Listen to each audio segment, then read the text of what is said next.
യേശുക്രിസ്തുവിന്റെ പരിശുദ്ധമായ നാമത്തിൽ എല്ലാ പ്രിയപ്പെട്ടവർക്കും മോർണിംഗ് ഡ്യൂവിന്റെ പുതിയൊരു പ്രഭാത വചന ധ്യാനത്തിലേക്ക് സ്വാഗതം. കഴിഞ്ഞ ദിവസം നമുക്ക് വളരെ അനുഗ്രഹിക്കപ്പെട്ട ആത്മീക ചിന്തയിലൂടെ കടന്നുപോകാൻ തക്കോണം ദൈവം നമ്മെ സഹായിച്ചു. മത്തായിയുടെ സുവിശേഷം 11-ാം അധ്യായം അതിൻ്റെ 28 മുതലുള്ള വേദഭാഗങ്ങളാണ് നമ്മൾ വായിക്കുന്നത്. അതിൽ നമ്മൾ 29-ാമത്തെ വാക്യമാണ് കഴിഞ്ഞ ദിവസം വായിച്ച് ധ്യാനിപ്പാൻ തക്കോണം ദൈവം നമ്മെ സഹായിച്ചത്. ഞാൻ സൗമ്യതയും താഴ്മയും ഉള്ളവനാകയാൽ എൻ്റെ നുകം ഏറ്റുകൊണ്ട് എന്നോട് പഠിപ്പീൻ, എന്നാൽ നിങ്ങളുടെ ആത്മാക്കൾക്ക് ആശ്വാസം കണ്ടെത്തും. വളരെ പ്രധാനപ്പെട്ട ചില വാക്യങ്ങളാണ് നമുക്ക് ചിന്തിക്കാൻ കഴിയുന്നത്. പ്രത്യേകിച്ച് കഴിഞ്ഞ ദിവസം നമ്മൾ വായിച്ചപ്പോൾ 28-ാമത്തെ വാക്യം നമ്മൾ ഇങ്ങനെ വായിച്ചു: അധ്വാനിക്കുന്നവരും ഭാരം ചുമക്കുന്നവരും ആയുള്ളവരെ. ഇവിടെ കർത്താവ് യേശുക്രിസ്തു അഭിസംബോധന ചെയ്യുന്നത് അധ്വാനിക്കുന്നവരെയും ഭാരം ചുമക്കുന്നവരെയുമാണ്. പലപ്പോഴും പല ആളുകളും ചിന്തിക്കുന്നത് ഇത് കർത്താവ് യേശുക്രിസ്തു വയലിലും മറ്റുമായി വളരെയധികം പണിയെടുക്കുന്നതായ ആളുകളെ നോക്കിക്കൊണ്ട് പറയുന്നതാണ് എന്നുള്ളതാണ്. പക്ഷേ കോണ്ടെക്സ്റ്റ് അതല്ല എന്നുള്ളത് നമുക്ക് മനസ്സിലാക്കാൻ കഴിയും. പക്ഷേ ഇത് എല്ലാവർക്കും ബാധകമായ ഒരു സന്ദേശമാണ്. അത് അധ്വാനിക്കുന്നവരായ ആളുകൾക്ക്, അതേപോലെ തന്നെ വളരെ ജീവിത അഹോവൃത്തിക്ക് വേണ്ടി വളരെ കഠിനമായി കഷ്ടപ്പെടുന്ന ആളുകൾക്കും, എല്ലാ ആളുകൾക്കും, സമൂഹത്തിൽ എല്ലാ തുറകളിലുമുള്ള ആളുകൾക്ക് വേണ്ടിയുള്ള ഒരു സന്ദേശമാണ് കർത്താവ് യേശുക്രിസ്തു ഇവിടെ നൽകുന്നത്. ഞാൻ നിങ്ങളോട് ഈ ആദ്യത്തെ വാക്യത്തിലെ പ്രധാനപ്പെട്ട ഈ 2 വാക്കുകളെ കുറിച്ച് നേരത്തെ സംസാരിച്ചു. ഇന്ന് ആദ്യമായിട്ട് ഈ സന്ദേശം കേൾക്കുന്നവർ ഉണ്ടെങ്കിൽ അവർക്ക് മനസ്സിലാകുന്നതായ തരത്തിൽ ഞാൻ പറയാൻ ആഗ്രഹിക്കുന്നു. അധ്വാനിക്കുന്നവർ എന്ന് പറയുന്നത് നമ്മളുടെ തന്നെ ജീവിതത്തിൽ നമ്മുടെ തന്നെയായിട്ടുള്ള ഭാരങ്ങൾ, പ്രയാസങ്ങളാണ് അധ്വാനിക്കുന്നവർ അല്ലെങ്കിൽ ലേബർ എന്ന് കർത്താവ് യേശുക്രിസ്തു പറയുന്നത് ഉദ്ദേശിക്കുന്നത്. എന്നാൽ ഭാരം ചുമക്കുന്നവർ എന്ന് പറയുമ്പോൾ ഈ ജീവിതത്തിൽ നമുക്ക് സ്വന്തം ഭാരങ്ങൾ ഉള്ളപ്പോൾ തന്നെ മറ്റുള്ളവരുടെ ഭാരങ്ങൾ ഏറ്റെടുത്തിരിക്കുന്നവരായ ആളുകളുണ്ട്. നമുക്കറിയാം, നമ്മൾ പലപ്പോഴും, പ്രത്യേകിച്ച് ഭാരതീയരായ നമ്മൾ, മലയാളികളായ നമ്മൾ, പലപ്പോഴും നമ്മളുടെ കുടുംബത്തിലുള്ളവരുടെ കൂടെ ഭാരങ്ങൾ നമ്മൾ ഏറ്റെടുത്തിട്ടുണ്ട്. വ്യക്തിപരമായ ഭാരങ്ങൾ മാത്രമല്ല, മറ്റുള്ളവരുടെ ഭാരം കൂടെ നമ്മൾ ഏറ്റെടുക്കുന്നവരാണ്. അവരുടെ പ്രശ്നങ്ങൾ, അവരുടെ മാനസികമായ ബുദ്ധിമുട്ടുകൾ എന്ന് വേണ്ട അവരുടെ സാമ്പത്തികമായ കാര്യങ്ങൾ, ഇവയെല്ലാം തന്നെ നമ്മളും ഒരു തരത്തിൽ അല്ലെങ്കിൽ മറ്റൊരു തരത്തിൽ നമ്മൾ വഹിക്കുന്നവരാണ്. നമ്മുടെ സ്വന്തം പ്രശ്നങ്ങൾ നമ്മളെ വളരെ അലട്ടുമ്പോൾ തന്നെ മറ്റുള്ളവരുടെ പ്രശ്നങ്ങൾ കൂടെ നമ്മെ അലട്ടുമ്പോൾ ഒരു വ്യക്തിക്ക് പിടിച്ചു നിൽക്കുവാൻ വളരെ പ്രയാസമേറിയ കാര്യമാണ്. പക്ഷേ ദൈവവചനത്തിലൂടെ കർത്താവ് യേശുക്രിസ്തു നമുക്ക് നൽകുന്ന ഉറപ്പെന്താണ്? യേശുക്രിസ്തു പറയുന്നു, അങ്ങനെയുള്ള ആളുകൾ എൻ്റെ അടുക്കിലേക്ക് വരട്ടെ. ഇന്ന് ഞാൻ നിങ്ങളോട് വചനത്തിലൂടെ പറയാൻ ആഗ്രഹിക്കുന്നു, നിങ്ങൾ കർത്താവ് യേശുക്രിസ്തുവിന്റെ അടുക്കിലേക്ക് കടന്നു വരണം. എങ്ങനെ കടന്നു വരണം?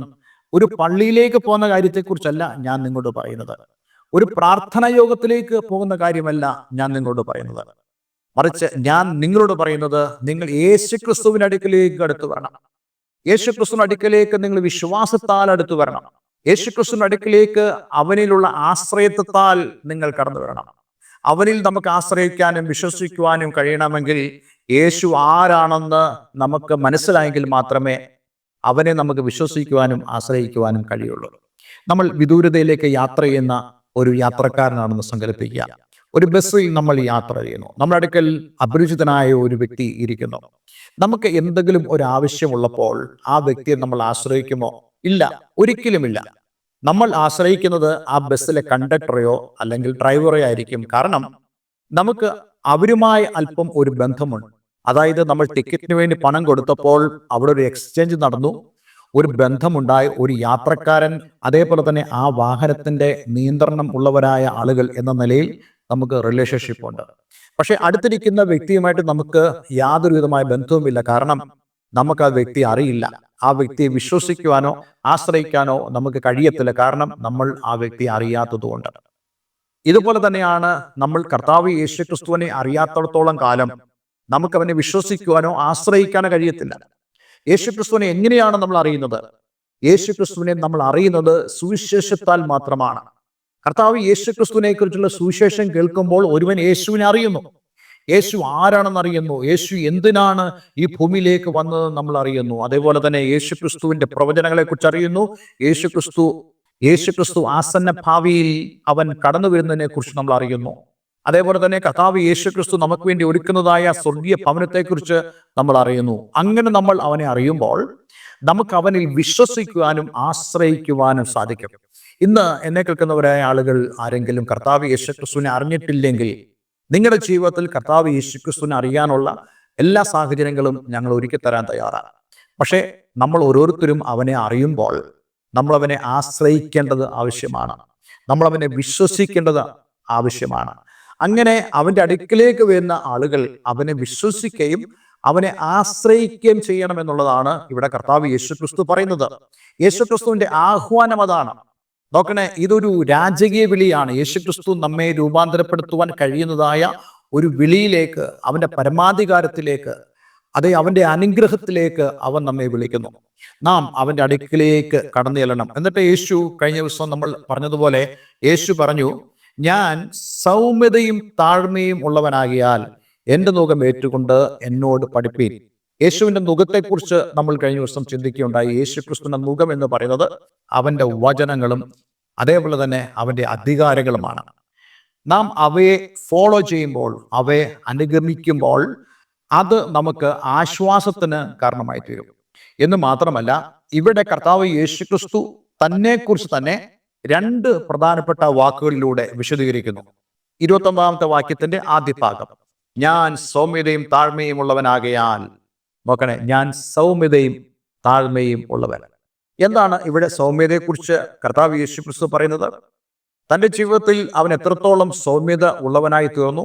യേശുക്രിസ്തുവിന്റെ സൗമ്യത പ്രത്യേകിച്ച് പുതിയ നിയമത്തിലുടനീളം നമുക്ക് വിശുദ്ധ വേദപുസ്തകത്തിൽ കാണുവാൻ കഴിയുന്നുണ്ട്.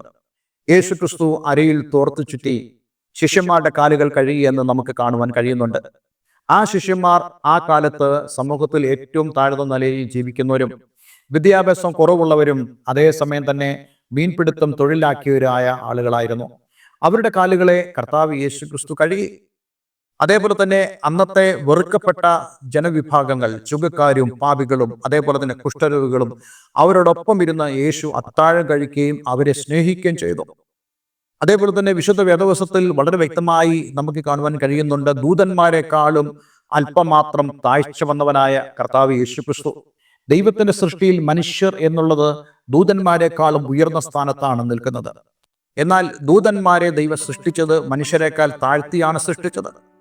എന്നാൽ അതിലും താഴ്ത്തിയാണ് കർത്താവ് യേശുക്രിസ്തുവിനെ ദൈവം ഈ ഭൂമിയിലേക്ക് അയച്ചത് എന്ന് പറയുന്നത്. എന്തിനു വേണ്ടിയാ? എബ്രായ ലേഖനത്തിന്റെ പശ്ചാത്തലത്തിൽ നമുക്ക് കാണുവാൻ കഴിയുന്നുണ്ട്, ഏതൊരു വ്യക്തിയോടും സഹതാപം കാണിപ്പാൻ കഴിയുന്നതായ വ്യക്തിയാക്കി കർത്താവ് യേശുക്രിസ്തുവിനെ പിതാവായ ദൈവം നമ്മുടെ അടുക്കലേക്ക് അയച്ചു. അതുകൊണ്ട് തന്നെ യേശുക്രിസ്തുവിന്റെ മുഖമുദ്ര എന്ന് പറയുന്നത് സൗമ്യതയും താഴ്മയുമാണ്. അവന്റെ അടുക്കിലേക്ക് കടന്നു വരുന്നതായ ഒരു വ്യക്തിയെ അവൻ ഒഴിവാക്കുകയില്ല, മറിച്ച് അവന്റെ മുമ്പാകെ അവൻ സൗമ്യതയോടെയും താഴ്മയോടെയും കൂടെ ആയിരിക്കും. നമ്മളുടെ പാപ ചിന്തകളോ നമ്മളുടെ അശുദ്ധിയോ നമ്മളുടെ കുറ്റകൃത്യങ്ങളോ അവൻ കാണുമ്പോൾ നമ്മെ തള്ളിക്കളയുകയല്ല, മറിച്ച് അവൻ്റെ ആ സൗമ്യതയുടെയും താഴ്മയുടെയും അടിസ്ഥാനത്തിൽ അവൻ നമ്മെ തൻ്റെ മാർവോടണച്ച് നമ്മുടെ പാപങ്ങളെ ക്ഷമിച്ച് നമ്മെ പൂർണ്ണമായിട്ടും ശുദ്ധീകരിച്ച് അവൻ്റെ മക്കളാക്കി തീർക്കുമെന്നുള്ളതായ വലിയ ഒരു സ്വാതന്ത്ര്യ പ്രഖ്യാപനമാണ് വിശുദ്ധ ബൈബിളിലൂടെ നമുക്ക് കാണുവാൻ കഴിയുന്നത്. അതുകൊണ്ട് ഇന്നെ കേൾക്കുന്ന പ്രിയമുള്ളവരെ, നമ്മളിവിടെ വായിക്കുന്ന പോലെ ഞാൻ സൗമ്യതയും താഴ്മയും ഉള്ളവനാകിയാൽ എൻ്റെ നുകമേറ്റുകൊണ്ട് എന്നോട് പഠിപ്പിൻ, ലേൺ ഫ്രം മീ. അതെ, നമ്മുടെ ജീവിതത്തിൽ നമ്മൾ പഠിക്കുന്നത് കർത്താവ് യേശുക്രിസ്തുവിൻ്റെ സൗമ്യതയും അവൻ്റെ താഴ്മയുമാണ്. അതേപോലെ തന്നെ അവൻ്റെ വചനവും അവൻ്റെ അധികാരവുമാണ്. ഇത്രയും കാര്യങ്ങൾ നമുക്ക് കർത്താവ് യേശുക്രിസ്തുവിൽ നിന്നും പഠിക്കുവാൻ കഴിയുന്നുണ്ടെങ്കിൽ ഇവിടെ നമ്മൾ വായിക്കുന്നു, നമ്മുടെ ആത്മാക്കൾക്ക് ആശ്വാസം കണ്ടെത്തും. ഞാൻ ഈ ഒരു കാര്യത്തെക്കുറിച്ച് അടുത്ത ദിവസം നിങ്ങളോട് വിശദീകരിക്കാൻ ആഗ്രഹിക്കുന്നുണ്ട്, നമ്മുടെ ആത്മാക്കൾക്കുള്ള ആശ്വാസം എന്താണ് എന്നുള്ളത്. പക്ഷേ ഇന്ന് നമ്മൾ ഉറപ്പുവരുത്തേണ്ട വളരെ പ്രധാനപ്പെട്ട കാര്യമുണ്ട്. കഴിഞ്ഞ ദിവസം നമ്മൾ ചിന്തിച്ചതുപോലെ തന്നെ നാം അവൻ്റെ അടുക്കലേക്ക് അടുത്തിയെന്ന് നമുക്ക് അവനെ വിശ്വസിക്കുവാനും അവനെ ആശ്രയിക്കുവാനും അതേപോലെ തന്നെ അവൻ്റെ നുകം ഏറ്റെടുക്കുവാനും. അവൻ്റെ നുകം എന്ന് പറയുന്നത് അവൻ്റെ വചനങ്ങളും അവൻ്റെ അധികാരവുമാണ്. അത്രയും കാര്യങ്ങൾ നമുക്ക് ഏറ്റെടുക്കുവാൻ കഴിയുന്നുണ്ടെങ്കിൽ, അവനെ ഫോളോ ചെയ്യാൻ കഴിയുന്നുണ്ടെങ്കിൽ, അവനെ അനുഗമിക്കാൻ കഴിയുന്നുണ്ടെങ്കിൽ തീർച്ചയായിട്ടും നിങ്ങൾക്ക് ആശ്വാസം ലഭിക്കാനിടയായി തീരും. അതുകൊണ്ട് എന്നെ കേൾക്കുന്നവരായ ആളുകൾ, നിങ്ങൾക്ക് ജീവിതത്തിൽ ആശ്വാസമില്ലാതെ ഭാരപ്പെടുന്ന അവസ്ഥയിലാണോ? യേശുക്രിസ്തുവിലൂടെ നിങ്ങൾക്ക് ആശ്വാസം കണ്ടെത്തുവാൻ കഴിയും. ആ ആശ്വാസത്തിലേക്ക് കടന്നു വരുവാൻ ഞാൻ നിങ്ങളെല്ലാവരെയും ആഹ്വാനം ചെയ്യുന്നു. ഒരു നിമിഷം നമുക്ക് പ്രാർത്ഥിക്കാം. സ്വർഗീയ പിതാവേ, ഇന്ന് ഞങ്ങളെ കേൾപ്പിച്ച വചനത്തിനായി സ്തോത്രം. കർത്താവേ, ഞങ്ങൾക്ക് ദൈവത്താലുള്ള ആശ്വാസം ലഭിക്കേണ്ടത് ആവശ്യമാണ്. ജീവിതത്തിൻ്റെ പല മേഖലകളിലും ഞങ്ങൾ വളരെയധികം കഷ്ടപ്പെടുന്നവരാണ്, പ്രയാസപ്പെടുന്നവരാണ്, ഭാരങ്ങൾ വഹിക്കുന്നവരാണ്. ഞങ്ങൾക്ക് സ്വയം തന്നെ ഞങ്ങളുടെ ഭാരങ്ങളെ വഹിക്കാൻ കഴിയാത്തപ്പോൾ തന്നെ മറ്റുള്ളവരുടെ ഭാരം കൂടെ ഏറ്റെടുത്ത് ചുമന്ന് നടക്കേണ്ടതായ അവസ്ഥയിലൂടെയാണ് പലരും കടന്നു പോകുന്നത്. പക്ഷേ ഇന്ന് ഞങ്ങളൊരു കാര്യം മനസ്സിലാക്കുന്നു. വിശ്വാസത്താൽ ദൈവത്തിൽ, യേശുക്രിസ്തുവിൽ ഞങ്ങൾ ആശ്രയിച്ചാൽ, അവൻ്റെ അധികാരത്തെ ഞങ്ങൾ അംഗീകരിച്ചുകൊണ്ട് അവൻ്റെ കൽപ്പനകളെ ഞങ്ങൾ പ്രമാണിച്ചാൽ, കർത്താവേ, ഞങ്ങളുടെ ഭാരങ്ങളെ ചുമന്ന് ഞങ്ങളുടെ ഭാരങ്ങളെ വഹിച്ച് ഞങ്ങളെ സ്വതന്ത്രമാക്കി ആശ്വാസവും സമാധാനവും ഞങ്ങൾക്ക് നൽകി ഞങ്ങളെ ഈ ഭൂമിയിൽ വളരെയധികം ജയോത്സവമായി നടത്തുവാൻ കഴിയുന്ന കർത്താവാണ് അങ്ങെന്ന് ഞങ്ങൾ ഒരു പ്രാവശ്യം കൂടെ മനസ്സിലാക്കുന്നു. ഇത് മാത്രമല്ല, ഈ ഭൂമിയിലെ ഈ താൽക്കാലിക ജീവിതത്തിന് ശേഷം ഞങ്ങൾക്ക് നിത്യമായൊരു ഭവനം അങ്ങ് ഒരുക്കുന്നുണ്ട് എന്നുള്ളതായ വലിയ പ്രത്യാശയും ഞങ്ങൾക്ക് നൽകി ആശ്വാസത്തിലൂടെ ഞങ്ങൾ നടത്തുന്നതിനായി ഞങ്ങൾ അങ്ങേക്ക് നന്ദി പറയുന്നു. ഈ വചനം കേട്ട ഏവരെയും ഞാൻ യേശുവിൻ്റെ നാമത്തിൽ അനുഗ്രഹിക്കുന്നു. പ്രാർത്ഥന കേട്ടതിനായി നന്ദി. യേശു ക്രിസ്തുവിൻ നാമത്തിൽ തന്നെ. ആമേൻ, ആമേൻ. ഇന്നത്തെ വേദവചനം നിങ്ങളുടെ ജീവിതത്തിൽ വളരെ അനുഗ്രഹമായി തീർന്നു എന്ന് വിശ്വസിക്കുന്നു. നമ്മൾ ഇന്ന് ചിന്തിച്ചത് 29 വാക്യത്തിൻ്റെ ആദ്യത്തെ ഭാഗമാണ്. അവൻ സൗമ്യതയും താഴ്മയുമുള്ളവനാണ്. അതെ, നമുക്ക് അവൻ ആശ്വാസവും സമാധാനവും നൽകും. എല്ലാവരും അനുഗ്രഹിക്കട്ടെ. അടുത്ത ദിവസത്തെ വചനത്തിന് വേണ്ടി നമുക്ക് കാത്തിരിക്കാം. നിങ്ങൾക്ക് ആത്മീയ കൂട്ടായ്മയ്ക്ക് ആഗ്രഹമുണ്ടെങ്കിൽ ഞങ്ങളെ വിളിക്കാവുന്നതാണ്. പ്രാർത്ഥനയ്ക്ക് നിങ്ങൾക്ക് ആവശ്യങ്ങളുണ്ടെങ്കിൽ ഞങ്ങളെ വിളിക്കാവുന്നതാണ്. എല്ലാവർക്കും നല്ലൊരു ദിവസം ആശംസിക്കുന്നു. God bless you all.